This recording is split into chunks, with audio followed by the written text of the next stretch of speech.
ಕ್ಷುಲ್ಲಕ ಕಾರಣಕ್ಕಾಗಿ ಮಹಿಳೆಯೊಬ್ಬರನ್ನ ಆಯುಧದಿಂದ ಇರಿದು ಕೊಲೆ ಮಾಡಿರುವ ಘಟನೆ ಉಡುಪಿ ಮಣಿಪುರ ಗ್ರಾಮದಲ್ಲಿ ಸೋಮವಾರ ರಾತ್ರಿ ನಡೆದಿದೆ. ಕೊಲೆಯಾದ ಮಹಿಳೆಯನ್ನ ಮಣಿಪುರ ಗ್ರಾಮದ ಅರಬ್ಬಿ ಕೆನರಾಡಿ ನಿವಾಸಿ ವನಜಾ ಪೂಜಾರ್ತಿ ಎಂದು ಗುರುತಿಸಲಾಗಿದೆ.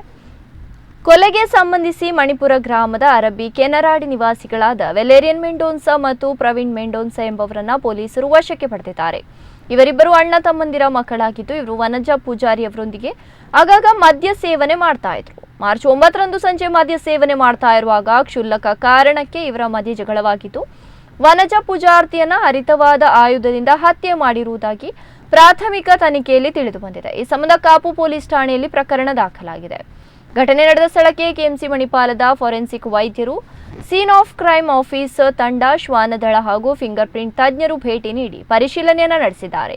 ಪೊಲೀಸರು ಇಬ್ಬರನ್ನ ವಶಕ್ಕೆ ಪಡೆದು ತನಿಖೆಯನ್ನ ಮುಂದುವರೆಸಿದ್ದಾರೆ.